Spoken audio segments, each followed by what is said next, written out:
ni mu nguni zose z'isi rero bavandimwe nta yindi mpamba babasesekaranyeho uretse amakuru nge ndi Fagi Kayinamura kuri mikro. Ariko kandi reka mvuge ni nta yindi mpamba tubasesekaranyeho, impamvu nuko ntari njyenyine. Bwana Nsanzimfura Jarimura kanuko kandi turi kumwe hano muri studio, turaje ngo dukomoze kuri byinshi bigezweho ku mutekano ku butaka bw'Uburasirazuba bw'igihugu cya Kongo ndetse n'andi makuru agezweho mu karere k'ibiyaga bigari. Nimyemerere dukomoze kuri byinshi bitandukanye. Bwana Nsanzimfura umeze ute? Igitondo cyiza Fagi Kayinamura. Meze neza? Meze neza cyane. Ndatekereza ko n'abadukurikiye aho baherereye hose bari amahoro kandi baguwe neza. Nawe ndabona umeze neza. Yego, reka nizere ko umerewe neza. Ndetse reka twizere ko abakunzi bacu nabo bamerewe neza. Yego. Hanyuma ibintu ntabwo byoroshye. Hano muri Burasirazuba bwa Kongo. Kabila yabaye Kabila yateje navuga saga ikomeye cyane muri Kinshasa. Nibyo biri kuvugwaho, nta kindi kiri kugarukaho. Tshisekedi yahiye ubwoba, abo muri guverinoma ye bahiye ubwoba, ndetse kudeta binavugwa ko ngo yabiri gutegurwa mu buryo bukomeye cyane. Ibyo byose turaje tubyinjiremo gatanu ku kandi. Ahagaha hari niba tumva duseka ujye kuri uwo Kabila ndabona batangiye kumushyira imisaraba ku gahanga. Abantu b'Abanyekongo rwose bo mukwa kwa Tshisekedi batangiye propaganda. Wabonye imyanzuro yafatiwe Joseph Kabila, imitungo ye yafatiriwe yimukanwa n'itimukanwa. Ibyo byose turaje tubigaruka turebera hamwe bitangazwa n'umuryango we ngo ntabwo wemerewe kwisanzura uko wishakiye. Wambu ubwisanzure naho zembona rwose banasaba ko n'ubuhangange yari afite bwakorwaho. Buriya umuntu wose ari perezida muri Repubulika Demokarasi ya Kongo yavuyeho ngagomba kuba ari guhora ari senateri. Urumva ubuzima bwe bwose. So rero ikiri kuvugwa kakanya noneho ndabona mu itangazo ryasomwe na Credo Kakule, n'umwe mu bavugizi b'ihuriro ry'imiryango y'urubyiruko yo muri Kivu y'Amajyaruguru witwa Mouvement National Congolaise. Kuri wa gatandatu ngo bagaragaje ko kubonera Kabila mu gace cyangwa se kubona Kabila mu gace kagenzurwa n'umutwe wa M23 ngo n'umugambanyi bukoye muri iki gihugu. Bityo rero barasaba yuko rwose Kinshasa yahita ikuraho ubudahangarwa bwa Kabila. Yego, turaje tubigarukeho turebere hamwe ibitangazwa na Constantin Mutamba, ni minisitiri w'ubutabera. Nahozemo na rwose amurahuriraho amakara. Turaje tubigarukeho. Hanyuma bite bya Katumbi Igoma, ese koko yahageze nkuko biri kuvugwa? Ibi nabyo turaje tubigarukeho tubive imuzi ni muzingo. Hanyuma ikindi tuza kuba dukomozaho, turakomoza ku biganiro hagati ya guverinoma Kinshasa ndetse na M23 bikomeje kubera idaho muri Katari. Iminsi ikomeje kwicuma, hari ibyemezwa n'ibitemeranywaho. Ese ni ibiki ibiganiro bigezeho? Turaje tubigarukeho. SADC nyuma y'uko ishyizeho itsinda rishinzwe kwihutisha gahunda yo gucyura ingabo ndetse ikemererwa inzira n'u Rwanda nk'uko byemejwe na Minisitiri w'Ububanyi n'Amahanga w'u Rwanda Ambassadeur Olivier Nduhungirehe. Noneho ngo ibigo bya SAMIDRC hari Igoma byasanzwemo abasirikare ba Kongo na Wazalendo. Yego, turabigarukaho. Hanyuma dukomoze kuri byinshi bigezweho. Birumvikana abantu bakeneye ko bamenya byinshi. Turabwira ko Ambassadeur Olivier Nduhungirehe ni Minisitiri w'Ububanyi n'Amahanga w'u Rwanda yatangaje donc yatangiye uruzinduko rw'iminsi 3 muri Pakistan. Ni uruzinduko se rugamije iki? Turaje tubigarukeho. Ikisangani turagarukayo abantu 6 bishwe n'inkuba yakubitiye 13 mu isoko. Ese byagenze bite? Hanyuma rero abo muri Katanga turakomoza kuri aya makuru.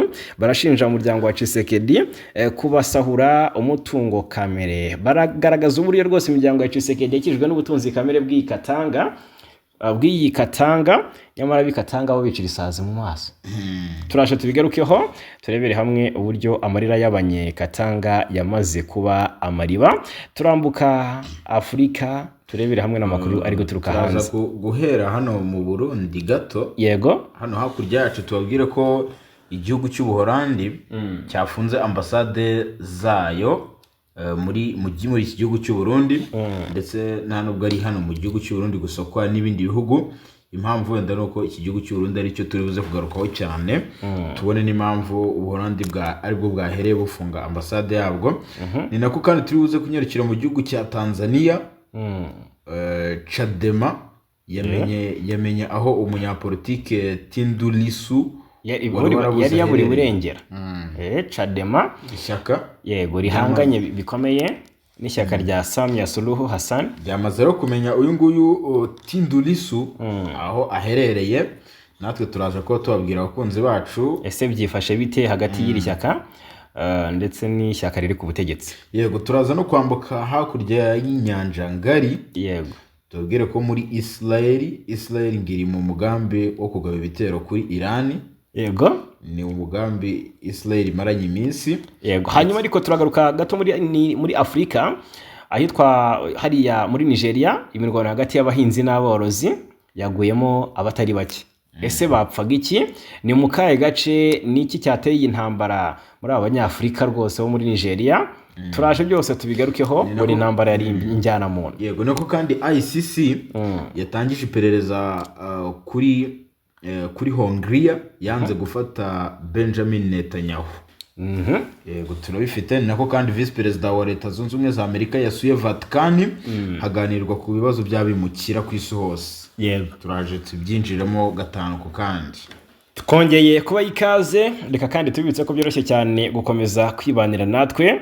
Ni subscribe cyangwa sabone kuri uyu muyoboro, ubundi bindi nta kindi basabwa uretse kubiduharira. Nyemerera duhere ku nkuru ivuga kuri Joseph Kabila, uburyo ari mu mazi abira, uburyo ibintu bitoroshye na gato, uburyo rwose amarira ngo ashobora kuza kumubana amariba bitewe n'imyanzuro yamaze kuba afatirwa. Tubwire.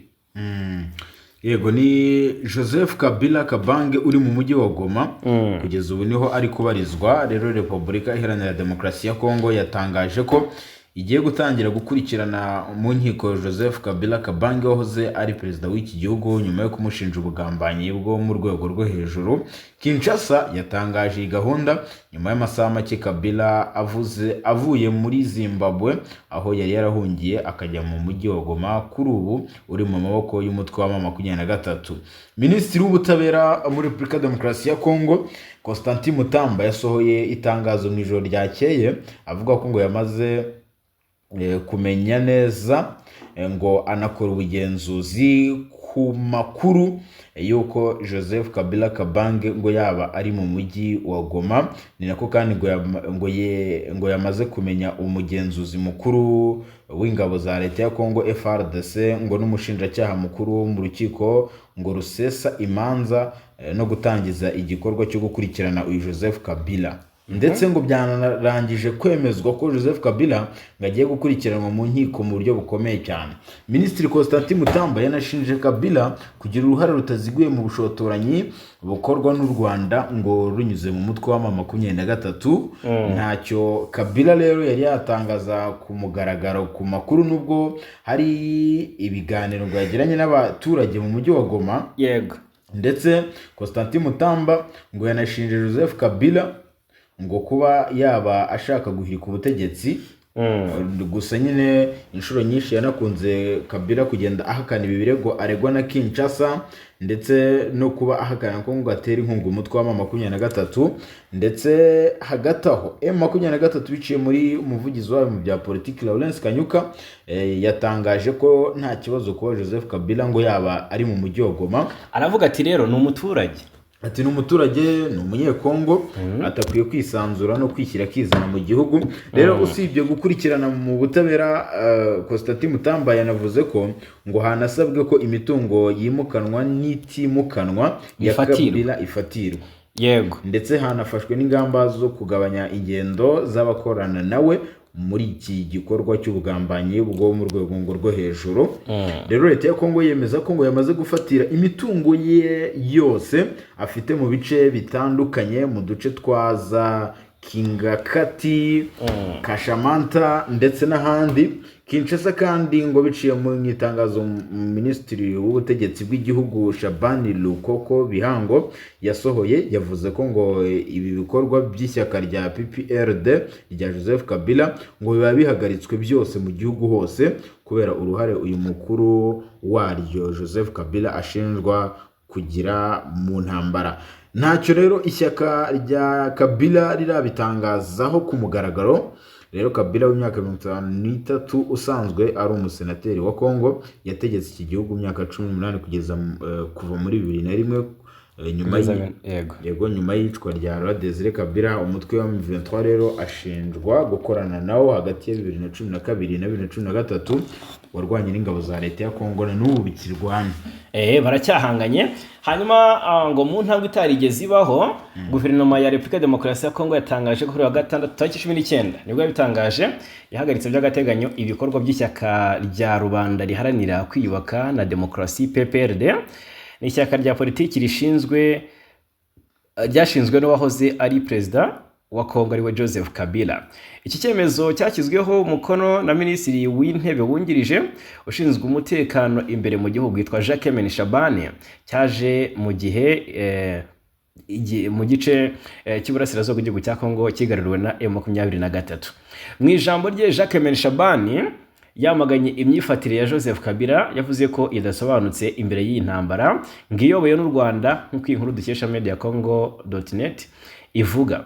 Uwahoze ari umukuru w'igihugu ubu akaba ari senateri w'icyubahiro aranengwa bikomeye guceceka cyane nyuma yo kwigarurira igice kinini cy'igihugu, ariko ikiruta byose kuba yaragarutse mu gihugu akajya igoma. Uyu kuba yaraje igoma Joseph Kabila, Kongo nuko noneho yamuhindanyije, urumva? Kuko ngo uyu mujyi yajemo ni umujyi yobowe n'abanzi b'igihugu, urumva?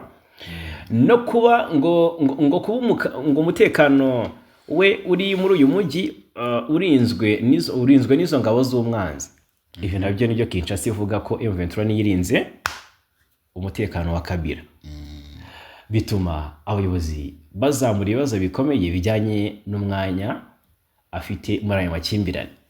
Yego, bari nabyo bashingira bavuga ko ngo bavuze ukuri kuva kera na kare, bavuga ko afasha M23 ngo kuba yamwakiriye mu mahoro, ikamubikira ibanga, ikamusigasira. Ibi byose Kinshasa byayiriye. Niyo mpamvu rero ngo ishingiye ku ngingo ya 29 n'iya 31 B ngo z'itegeko rigenga amashyaka ya politiki, guverinoma yategetse guhagarika ibikorwa byose bya PPRD mu gihugu cyose. Uru rubanza ubu ruri mu maboko y'ubushinjacyaha mu rukiko rushinzwe kurinda iremezo ry'itegeko nshinga hagamijwe kuburanisha iyi dosiye. Byongeye kandi Jacques Shabani asanga uko guceceka ngo ari ukubikitso muri iki gihe cy'umutekano muke, ashimangira ko imyitwarire ari ukurenga ku mategeko agenga amashyaka ya politike ndetse n'umwanya wihariye uhabwa abahoze ari abakuru b'ibihugu. Minisitiri Jacques Shabani we yaje no kwibutsa inshingano zimwe za politike, avuga ko ari uguharanira ubumwe bw'igihugu, ubusugire bw'igihugu n'ubusugire bw'ubutaka bwacyo. Ku rundi ruhande Kabila wagarutse mu gihugu nyuma y'imyaka hafi 2 adahari, avuga ko yifuza kugira uruhare mu kugarura amahoro mu burasirazuba bwa Kongo, ariko kuri Kinshasa uburyo bwe butera amakenga kuruta ibyiringiro. Ubwo rero Joseph Kabila we yanzuye ko agiye gufasha cyangwa se guharanira ko amahoro agaruka mu burasirazuba bw'igihugu cye, byatumye asubika amasomo ye i Pretoria.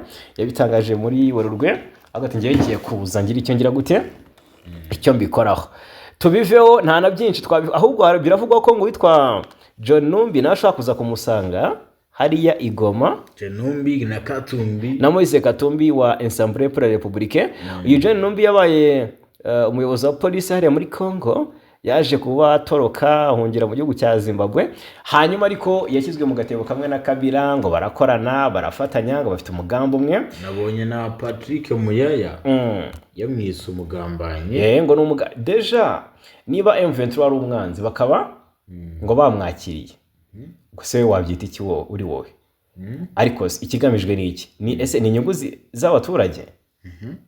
Kabila mu bigaragara aracyakunda abanyekongo, ndetse agahinda kabo akumva cyane, kandi abona umurongo mwiza M23 irimo, byatumye yanawugirira icyizere.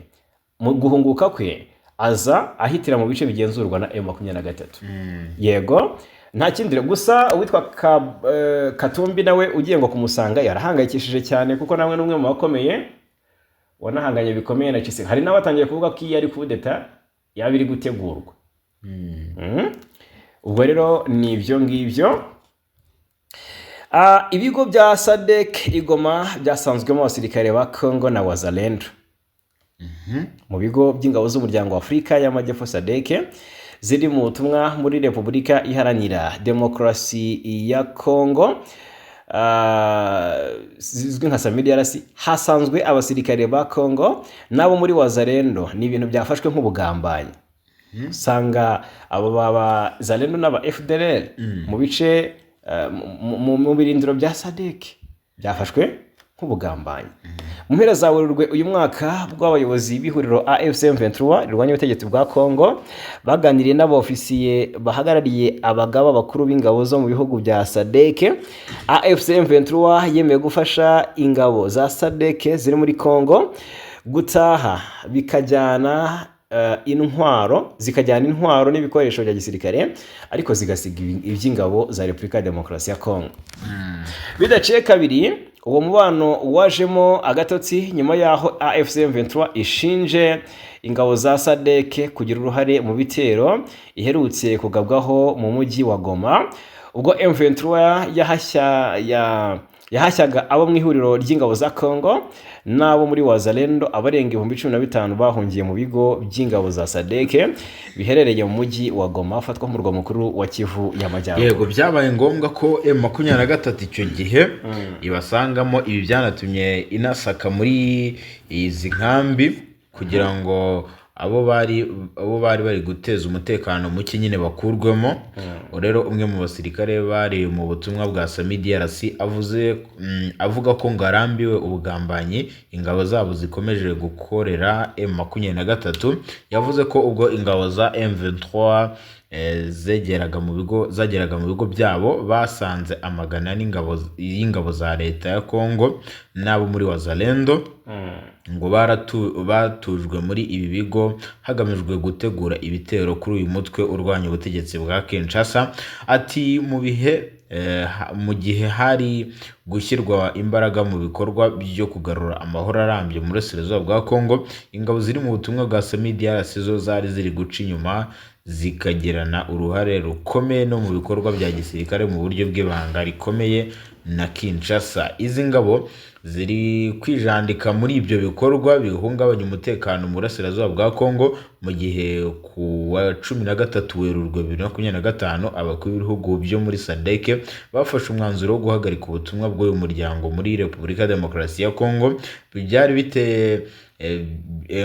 biteganyijwe ko mu Kuboza 2023 ngo basaba izi ngabo gutaha mu byiciro. Ikindi nuko SADC yasabye u Rwanda guha inzira ingabo zayo ziri muri burasirazuba bwa Congo mu gihe zizaba zitashye, ibintu u Rwanda rwanemeye mu buryo bwuzuye. Nubwo SADC yavuze ko ihagaritse ubutumwa bwayo, nta kintu na kimwe kigaragaza ko izi ngabo zizava vuba mu mujyi wa Goma, kuko zikomeje kwifatanya n'ihuriro ry'ingabo za leta mu bikorwa bihungabanya umutekano wo mu bice biri kugenzurwa na M23. Umwe rero mu bakurikiranira hafi ibibera mu burasirazuba bwa Congo agaragaza ko ngatumva impamvu abantu ngo batsinzwe bamara hafi amezi 2 mu bice biri kugenzurwa n'uwo bari bahanganye. Akavuga ko SAMIDRC ifite umugambi mubi uri gutegura. Ati nama yaratandukanye arimo no gutinda kugira ngo barebe uko bagera ku byo biyemeje. Atari umugambi bafite, hari icyo bahishe kandi ikitateze ngo kizateza ibibazo byinshi. uyu muntu yakwita nk'ikiza gikomeye, ati kuki batagenda niba ikibuga cy'indege kidakunze, kuki batagenda banyuze mu Rwanda?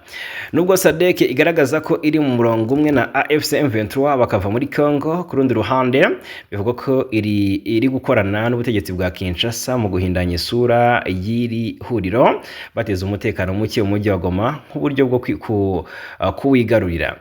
Abasesenguzi mu bya politiki kandi bagaragaza ko gukomeza gucumbikirwa na MONUSCO kw'ingabo za Repubulika Demokarasi ya Congo ari uburyo bwo gutegura ibitero kuri AFC M23 kugira ngo yamburwe ibice yafashe, umugambi ushobora kugiramo n'imitwe nka FDLR, Wazalendo n'ingabo za SADC zose zafatiwe i Goma. Bivugwa ko kandi MONUSCO icumbikiye ingabo za Congo zatsinzwe zigera ku 1700 mu gihe izigera ku 3000 ziri mu butumwa bwa SAMIDRC arizo zikiri hariya mu mujyi wa Goma afatwa nk'umurwa mukuru wa Kivu y'Amajyaruguru. Hanyuma ku kijyanye n'izi ngabo no kuba bamwe bavuga ko ziri kwitinza kugira ngo zikore udutendo, nagira ngo babwire ko ejo bundi twabivuzeho impera z'uku cyumweru dusoje, ibintu byari byatangajwe n'umugaba w'ingabo za Afurika y'Epfo, urabyibuka, yitwa Ruzani Mafanya. Yaratangaje ko uyu muryango wa SADC washyizeho itsinda rishinzwe kwihutisha imyiteguro yo gutaha kw'izi ngabo. Noneho mu kiganiro n'umunyamakuru wa SABC News, Generali Mafanya yasobanuye ko iri tsinda ryashyiriweho mu nama yahuje abagaba bakuru b'ingabo za Afurika y'Epfo, Tanzania na Malawi yabereye i Dar es Salaam tariki 11 Mata. Agira ati ku wa gatanu habaye inama y'abagaba bakuru b'ingabo yabereye Dar es Salaam kuri wa gatanu tariki 11 Mata. Icyo gihe ni nabwo twahise twumva bya bitero byagabwe i Goma. Ka gatendo kabaye i Goma. Turibaza tutese iyi nama ko SADC ivugwaho kugira uruhare muri ibi bikorwa, izi ngabo abagaba bakuru b'ingabo za Tanzania, Malawi na Afurika y'Epfo ko bari baganiriye ku mugoroba w'iyo tariki, ibyo bitero bikagabwa mu ijoro masaha ya 5 baba bari babyanzuye. Tujya twabinge nabyibajije. Noneho Ruduzani Mwafanya yari yavuze ko habaye iyo nama y'abagaba bakuru b'ingabo yabereye Dar es Salaam, ngo banzuye ko hajyaho itsinda tekiniki atubona niryo rihugiye muri Tanzania ngo rinoze uburyo ingabo zabo zizataha. N'ubu baracyabinoze, urumva. Mwafanya uyasobanuye ko atavuga igihe iyi myiteguro izarangirira, ariko ko iri tsinda rigomba kwihutisha iyi myiteguro kugira ngo abasirikare batahe vuba. Yari yagize ati ntabwo nakubwira itariki izarangirira, ariko twavuze ko bagomba kubyihutisha kugira ngo abasirikare bacu bagaruke vuba bishoboka. Minisitiri w'Ububanyi n'Amahanga w'u Rwanda Olivier Nduhungirehe yari yabwiye igihe ko u Rwanda rwabonye ubusabe bw'uko izo ngabo zazanyura mu Rwanda zitaha. Tariki ya 13 Werurwe abakuru b'ibihugu bya SADC bafashe umwanzuro wo guhagarika ubutumwa bw'uyu muryango mu burasirazuba bwa Kongo, basaba ingabo za Afurika y'Epfo, Tanzania na Malawi ziburimo gutangira gutaha ako bagatangira mu byiciro. Hanyuma mu byumweru bibiri bishize SADC yagaragaje ko itegereje ko ikibuga cy'indege cya Goma gifungurwa kugira ngo zizakinyureho zitaha, ariko umwuka mubi watutumbye hagati y'uyu muryango n'ihuriro Alliance Fleuve Congo M23 ikigenzura wabaye imbogamizi ikomeye. Ubu rero bagomba gutaha banyuze mu Rwanda, u Rwanda rwabemereye inzira, haribazwa ngo ese n'iryari. Haribazwa ngo ese n'iryari izi ngabo zizazengutwa ngushye ngo zitsimbuke zitahe zive hariya mu burasirazuba byoroshye bwa Repubulika ya Demokarasi ya Kongo. Yego, hanyuma ngo intambwe imaze guterwa mu biganiro AFC M23 iri kugirana na guverinoma Kinshasa ni yihe bwana Nsanzifura? Yego, urabizi ko rero hagiye gushira ibyumweru 3 abahagarariye ubutegetsi bwa Kinshasa n'umutwe wa mama 23 batangiye ibiganiro, urabyibuka. Ibiganiro byatangiye nyuma yaho nyine bari bakomeje guhangana gukomeye cyane mu burasirazuba bwa Kongo, ibi byanatumye M23 ifata ibice byinshi muri Kivu y'Amajyaruguru na Kivu y'Amajyepfo. Rero leta ya Kongo yari yararahiye ko itazaganira n'uyu mutwe, ariko yavuye ku izima nyuma yaho Emir wa Qatar Sheikh Tamim bin Hamad Al Thani ahuje Perezida Paul Kagame na Perezida Tshisekedi tariki ya 18 Werurwe 2025. Rero icyo AFC M23 kugeza ubu yifuza nuko amakimbirane ifitanye n'ubutegetsi bwa Kinshasa atahuzwa n'iki gihugu gifitanye n'u Rwanda, ariko leta ya Kongo suka ibibona kuko ishinja iri huriro kuba igikoresho cy'u Rwanda.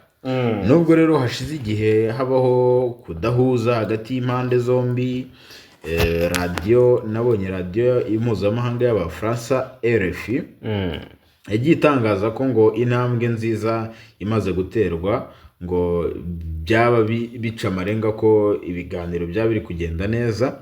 Rero RFI yanatangaje ko muri iki gihe hari gutegurwa inyandiko ihuriweho n'impande zombi, ariko ntibizwi niba izashyirwa ahabona ndetse niba izitwa amasezerano yo guhagarika imirwano. Mu gihe rero hakomeje ibiganiro ku bizajya muri iyi nyandiko, leta ya Kongo yifuza ko hashyirwamo ko impande zombi zisaba indi mitwe yitwaje intwaro kujya muri gahunda yo guhagarika ubushyamirane.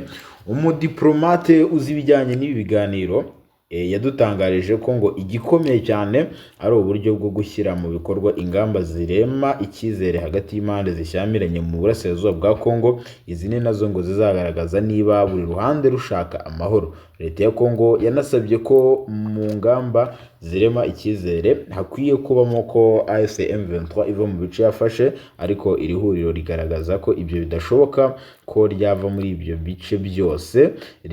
Ryavuze ko ngo ryavuye mu mujyi wa Walikale no mu bice bihana imbibi, gusa ngo nta bindi bice bateze kuvamo, ndetse ngo nta nubwo bishoboka. AFC M23 nayo yasabaga leta ya Kinshasa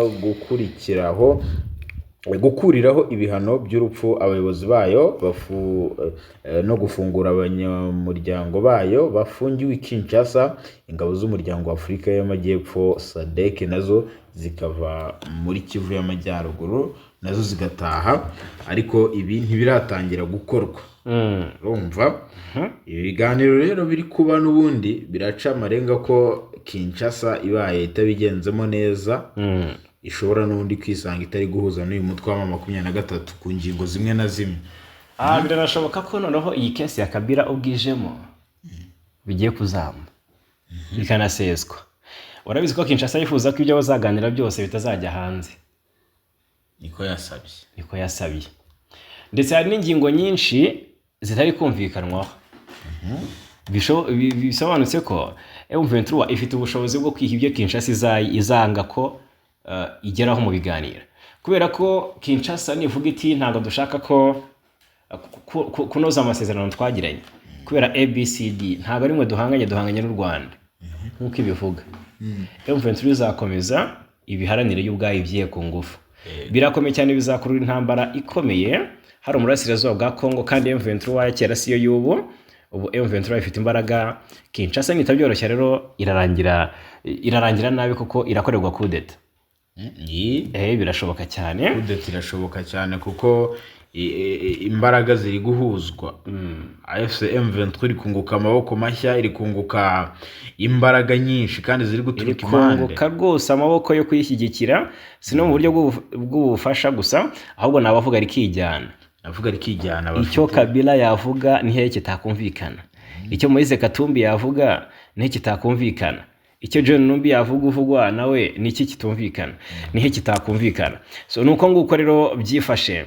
Tunyarukire Katanga. Abatuye mu ntara zigize Grand Katanga bashinje abo umuryango wa Perezida Felix Antoine Tshisekedi Chilombo gusahura amabuye y'agaciro yaho bifashishije imbaraga z'abasirikare barinda umukuru w'igihugu. Umwe mu bahagarariye societe civile mu mujyi wa Kolwezi mu ntara ya Lualaba yatangarije ikinyamakuru La Libre cyo mu Bubiligi ko nubwo Grand Katanga ari ifite ubukungu bwinshi mu gihugu, yo nta nyungu ikuramo. Yagize ati, turi intara zinjiriza ibihugu ubukungu bwinshi ariko nta nyungu tubikuramo.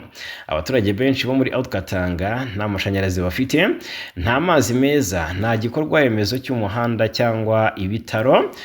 Tubona umutungo usahurwa buri munsi, tukabona amakamyo wuzuyemo atambuka. Inzobere mu by'ubucukuzi bw'amabuye y'agaciro yasobanuye ko mu birombe byo muri Grand Katanga hoherejwe abasirikare bo mu mutwe w'ingabo zirinda umukuru w'igihugu kugira ngo barinde umutekano wabyo n'umusaruro ujya mu maboko y'umuryango ngo wa Perezida Felix Tshisekedi. Ati aba basirikare barinda umutekano waho n'umusaruro ujya mu maboko y'abagize umuryango wa Perezida Tshisekedi. Ibirombe umuryango wa Tshisekedi ushinjwa kugenzura bisanzwe ari ibya sosiyete ya Congo ishinzwe ubucukuzi bw'amabuye y'agaciro bitwa Jekamene, kandi ibikoresho byose bifashisha bivuga ko ari ibyayo. Iyo nzobere yagize iti ntacyo bashobora bakoresha abakozi basanzweho n'imashini bibye. Abagerageje kubyanga umutwe urinda umukuru w'igihugu urabahohotera. Ibi rero nta kindi ngo bigamije keretse gushaka inyungu. Asobanura ko mu gihe abo mu muryango wa Tshisekedi babaga mu Bubiligi bari abakene, ariko ubu ngo batunze za miliyari, batunze amamodoka ahenze, batunze ibiki byose, ngo bose ngo bateye imbere cyane. Hanyuma abatungwa urutoki ni umuvandimwe wa Tshisekedi, Christian Tshisekedi, umugore we Denise Nyakeru, umuhungu we Anthony Tshisekedi, umukobwa we Fanny Tshisekedi, Jacques Tshisekedi, Joel Tshisekedi, Kali Kalala Tshisekedi na Jean-Claude Mudumba, bose bafite ubwenegihugu ubw'Ububiligi muri Repubulika Iharanira Demokarasi ya Kongo. Naho kandi Ikisangani abantu 6 bishwe n'inkuba yabakubitiye mu isoko. Urumva Kisangani abantu 6 bahasize ubuzima muri 13 bari bakubiswe n'inkuba muri komine ya Mangobo.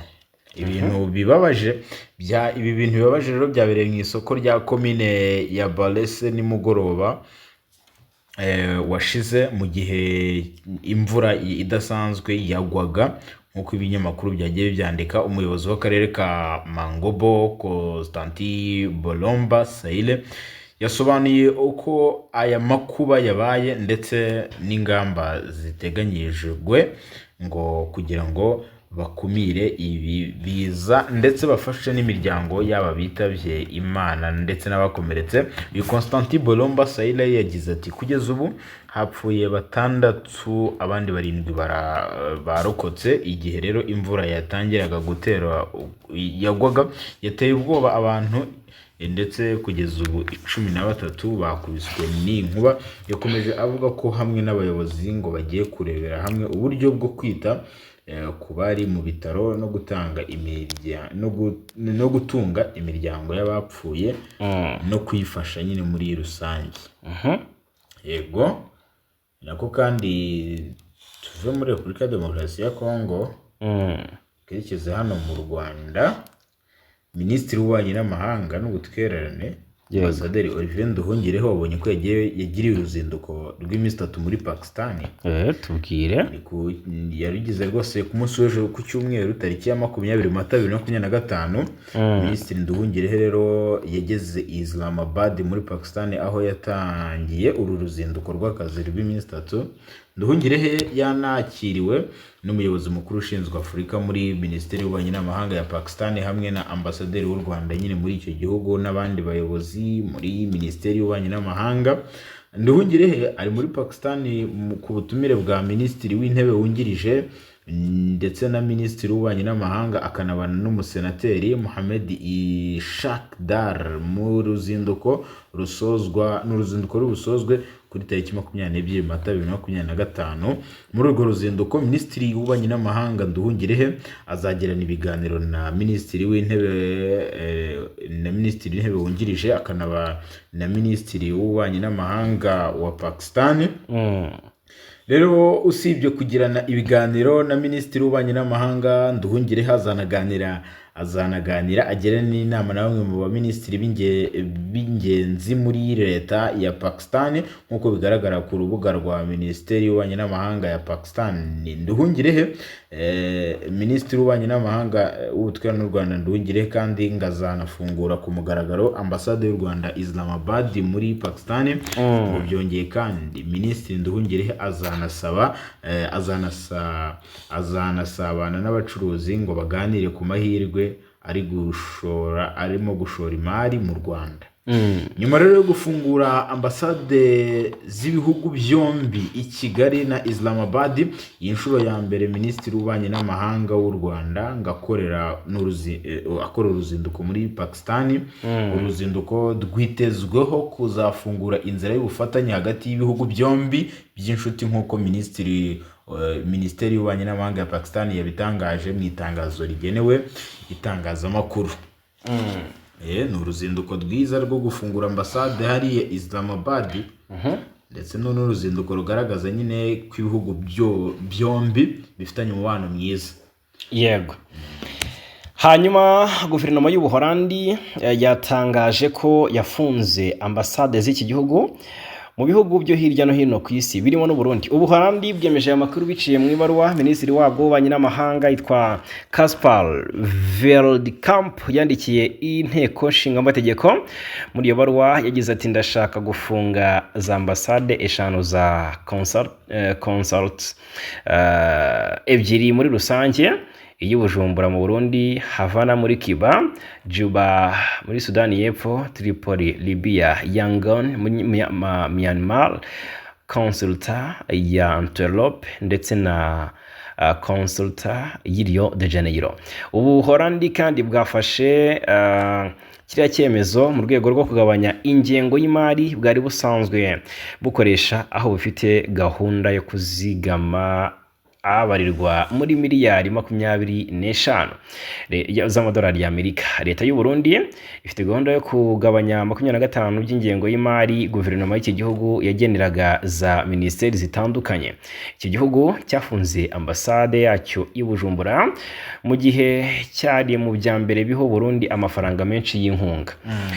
Imibare itangwa na banki y'isi yerekana ko nko muri 2022 Ubuholandi bwahaye Burundi inkunga yabarirwa muri miliyoni 39 miliyoni 40 z'amadolari y'Amerika hagati ya 2023 na 2027, kandi Ubuholandi bwemereye Burundi inkunga yabarirwa muri miliyoni 160 z'amayero yo kubufasha mu nzego zitandukanye zirimo kwihaza mu biribwa, ubuzima bw'imyororokere, uburenganzira bwa muntu no guhangira imirimo urubyiruko.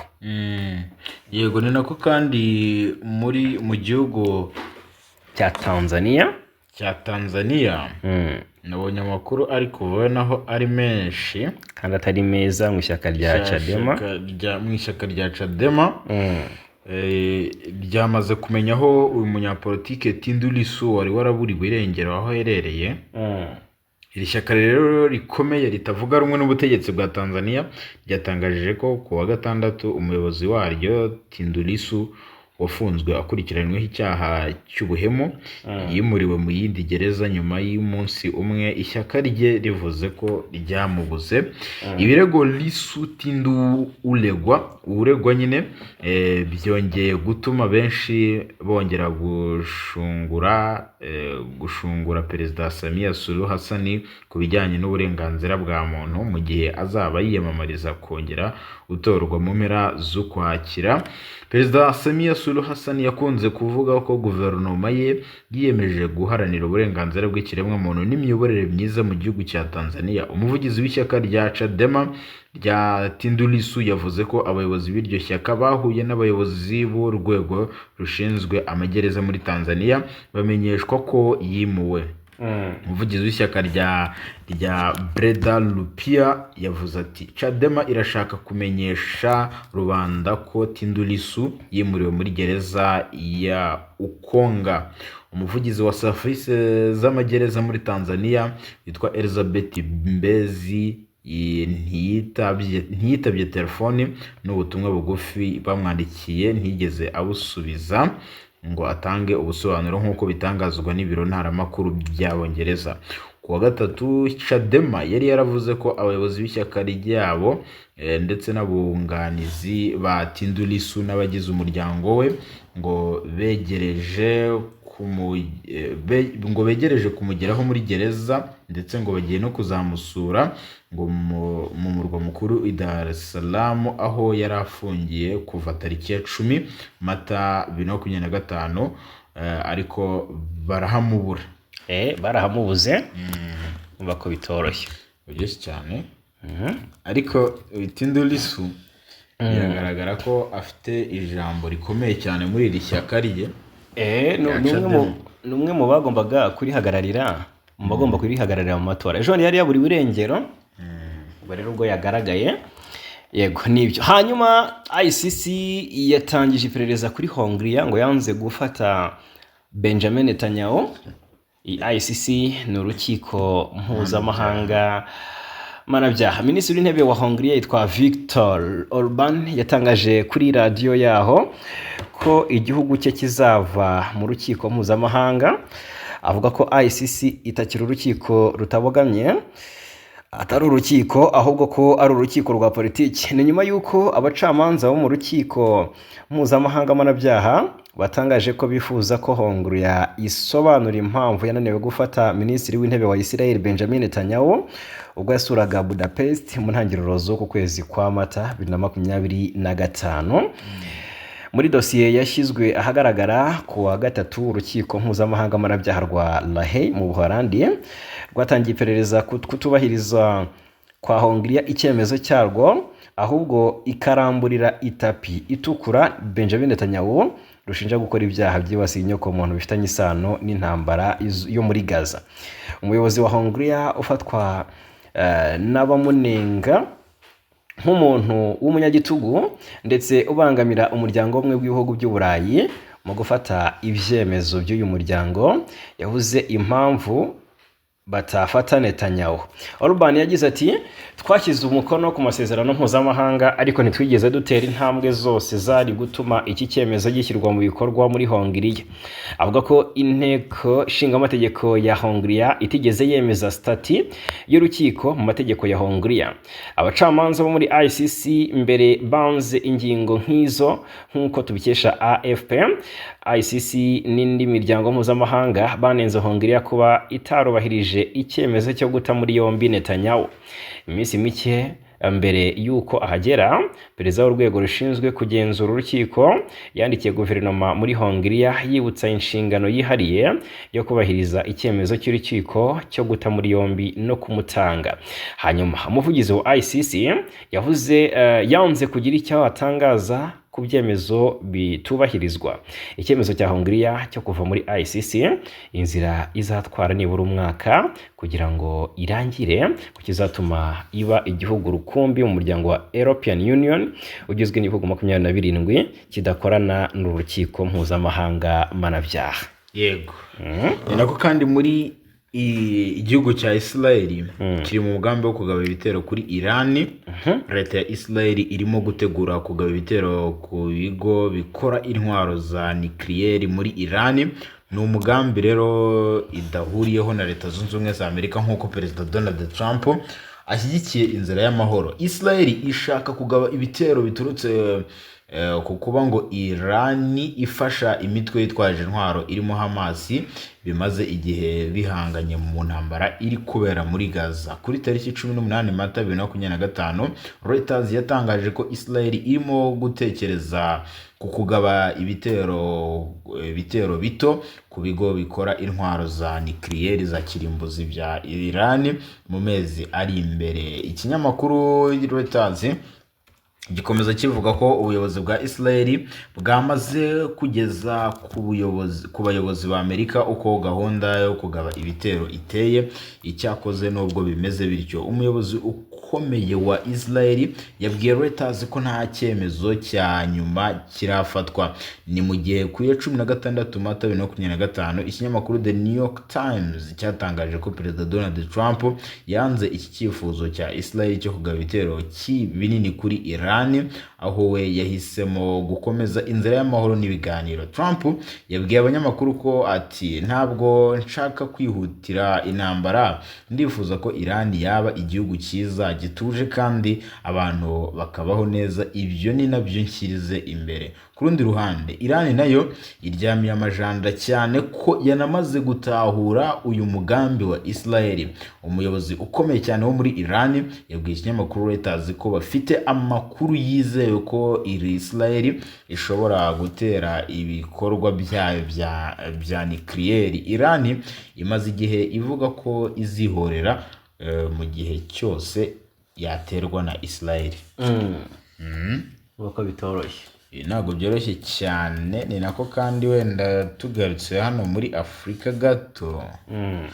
Navuze mbona hari imirwano imaze iminsi ica ibintu hagati ya Nigeria, reka mbibabwireho. Hano muri Nigeria hagati y'abahinzi n'aborozi yaguyemo bagera kuri 56, nibura abantu 56 bishwe mu gihe abakekwaho kuba aborozi bahora bimuka bagabye ibitero bibiri muri leta ya Benue muri Nigeria muri iki cyumweru dusoje. Ibiro bya guverineri byavuguruye cyane umubare wabanje gutangazwa w'abantu 17 urumva kuwa gatandatu, nkuko iyi nkuru dukesha Al Jazeera ikomeza ivuga. Umuvugizi wa guverinoma yavuze ko ngo umubare w'abapfuye ushobora kwiyongera kurushaho mu gihe ibikorwa byo gushakisha no gutabara bikomeje. Kuwa gatanu umuvugizi wa polisi Anene Sewese Catherine mu ijambo yavuze ko rwose umubare munini w'abakekwaho kwitwara gisirikare bateye mu karere ko muri leta ya Benue ijoro ryose. Iki gitero cyabaye mu gihe hongeye kubaho imirwano yica hagati y'aborozi ndetse n'abayobozi, hagati y'aborozi n'abahinzi. Amakimbirane yahitanye amagana mu myaka yatambutse. Ntabwo byoroshye hano mu gihugu cya Nigeria. Hanyuma Vice President wa Amerika ati iki? Nabonye Vice President wa Leta Zunze Ubumwe za Amerika nawe yagiye byinshi atangaza nyuma yo kugera i Vatican. Hagiye rero kwigwa ku bibazo by'abimukira. Vice President wa Leta Zunze Ubumwe za Amerika witwa Vincent yahuye n'abayobozi bakuru ba Kiliziya Gatolika Vatican, yitwa J.D. Vance. Yahuye n'abayobozi rero bakuru ba Kiliziya Gatolika Vatican banaganira ku bibazo bitandukanye byiganjemo iby'abimukira ndetse n'uburyo ubuyobozi bwa Donald Trump ngo bukomeje kwitwara muri icyo kibazo. Urumva rero n'uruzinduko J.D. Vance agiriye i Vatican nyuma yuko mu minsi yashize Papa Francis yanenze uburyo ubutegetsi bwa Donald Trump bwari buri kwirukana abimukira bimukiye muri Amerika binyuranyije n'amategeko. Rero agaragaza ko ngari gukemura ibibazo bateza ibindi. Vatican yatangaje ko rero muri ibyo biganiro Kiliziya Gatolika na Leta Zunze Ubumwe za Amerika byaganiriye ku bibazo bihanganishije ababimukira, impunzi ndetse n'imfungwa. J.D. Vance usanzwe ari umukristo Gatolika yasuye Roma we n'umuryango we anitabira misa yo ku wa gatanu mutagatifu yabereye muri Bazilika yitiriwe mutagatifu Petero iherereye Vatican. Ibiganiro rero byabaye mu gitondo cyo ku 19 Mata, aho J.D. Vance yahuye n'umunyamabanga mukuru wa Vatican Cardinal Pietro ndetse na Minisitiri w'Ububanyi n'Amahanga Musenyeri Paul Gallagher. Ntabwo biramenyekana rero niba uyu muyobozi azabasha guhura n'umushumba wa Kiliziya Gatolika ku isi Papa Francis uri koroherwa kuko mu minsi ishize yararembejwe n'indwara z'ubuhumekero. hanyuma rero nibwo bwa mbere ngo habaho ibiganiro hagati y'ubuyobozi bwa Amerika n'ubwa Vatican kuva Trump yasubira ku butegetsi, ndetse bibaye nyuma y'uko abayobozi b'impande zombi batumvikanye ku bijyanye no kwirukana abimukira muri Amerika. Nyuma y'ibiro bya J.D. Vance byatangaje ko we na Parolini banaganiriye ku bijyanye n'iterambere rya Kiliziya Gatolika muri Amerika, uburyo n'abakristo ngo bakomeje gutotezwa mu bice bitandukanye by'isi, n'uburyo Trump yiyemeje guharanira amahoro ku isi. Nibyo ngibyo yego. Leta ya Israel kandi irimo gutegura kugaba ibitero ku bigo bikora intwaro za nuclear, ariko biragaragara ko biza kuyikoraho cyane, birayikoraho nkubwira ukuntu bishobora kuza kwikoraho nyuma y'uko ngo Israel biri kuvuga ko iri gushukwa na Leta Zunze Ubumwe za Amerika. Yani rero nayo yaryamiye amajanja nyuma yo kumenya ayo makuru. Ntabwo byoroshye habe n'aka na gato.